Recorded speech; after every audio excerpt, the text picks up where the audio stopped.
If I wanted to start my green card path today in 2026, and let's say I'm a college graduate or I'm thinking about coming to the United States to study, the first thing I would do is get into the right mindset. This is a marathon, not a race. You are in this for the long haul, unless you marry a US citizen and can do it quickly. Otherwise, if you're going through the employment route, you are in it for the long haul. But it is totally doable. I see it every day. And in this video, I'm going to walk you through exactly what I would do strategically if I were starting this journey from scratch in 2026. The first thing I would do is definitely consult with an immigration attorney to understand how people actually get green cards, whether through family, employment, or self-sponsorship. Just have a general idea of what you are getting into before you make any major decisions. Educate yourself about the laws of the country generally so you know what your options are.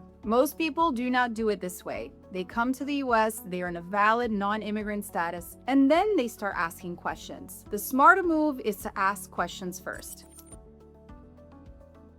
If I wanted to come to the United States to study and I got accepted into a school, I would be very thoughtful about the field of study I pursued. Now, the field of study itself will not keep you from getting a visa, but the field of study will impact your job prospects and your work visa sponsorship prospects in the future. I would choose a field that aligns with what makes employer-sponsored immigration or self-sponsored immigration most accessible down the road. You have to be savvy. Look at the market trends. Look at the labor force. See what's happening. Fields I would focus on: STEM fields, particularly research-driven fields, healthcare, critical technologies, energy, fields that are research-driven and address the strategic interests of the United States. Fields I would avoid as a foreign student, unless I was okay with potentially not getting a green card: marketing, communications, humanities type fields. And of course, I think these fields are important. I'm a former educator and I know how valuable these disciplines are to our society, but those fields are going to keep you in the H-1B hamster wheel with very limited options for self-sponsorship unless you can rise to the very, very top of your field, and we all know that takes time. A lot of people come to the United States to study computer science and become software engineers. And now they are stuck and beholden to their employers. And with AI, layoffs are happening more and more each day. Most software engineers are contributing to an employer and a company. And that is the problem. Their contribution is only to the employer. So you will depend on that employer to sponsor you through a perm labor certification. It is very difficult to self-sponsor for a green card when your career path means your contribution is only to your employer, or when your field does not address important strategic interests of the United States. It's not totally impossible. I have done it, but today it has become very hard. And that is the H-1B hamster wheel. You are dependent on your employer, dependent on the lottery, dependent on a system that it was not designed to give you independence. The EB2 National Interest Waiver exists precisely for people whose work has broader implications beyond a single employer, beyond a single company.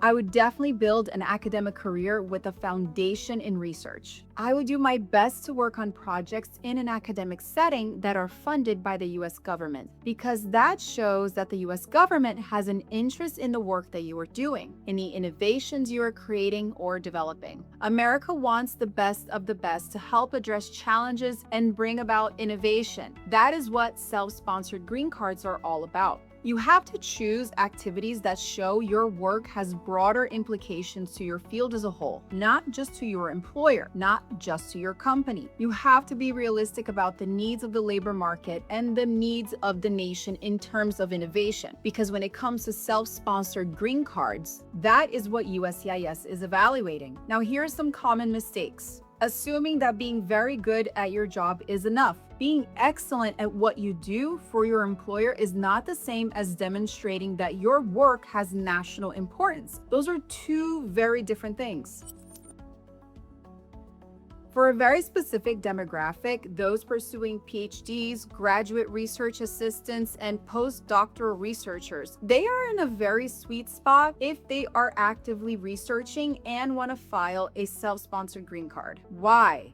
because USCIS is going to look at their current activities and current employment to see how they will advance their endeavor or research in the United States. Their day-to-day work is already building the foundation for a strong NIW case. The research, the publications, the academic environment, and the government-funded projects. They don't need to manufacture evidence. They are living it. The key is recognizing that sweet spot and filing at the right time. Timing sometimes is really important. Being in the right position is one thing, filing at the right moment is another. Now, if you are at the stage where you are actively researching and you want to understand whether your profile is strong enough to file for an NIW right now, you can request a free case evaluation using the link right below. My team and I will assess your background, your proposed endeavor, and the current adjudication environment to help you determine the most strategic next step.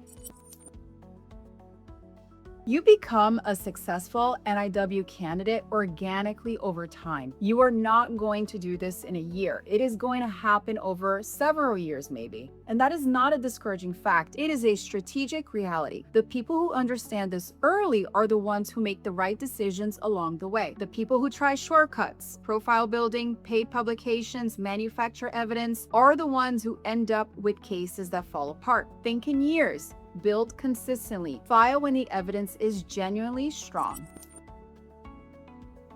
Make sure you have an attorney you can consult with so that you are always maintaining your non-immigrant status and that you are not inadvertently violating it. Your employer's attorney is not your attorney. Get your own attorney. Status compliance is the foundation. Everything else, the research, the publications, the evidence, means nothing if your status is compromised. Get professional guidance early, not when you are ready to file, but from the beginning of the journey. Now that you understand the strategic foundation for building toward an NIW, the next question most people have is, what does a strong NIW case actually look like in practice? And specifically, what is USCIS looking for when they evaluate whether your proposed endeavor has national importance? Watch this video right here to learn more.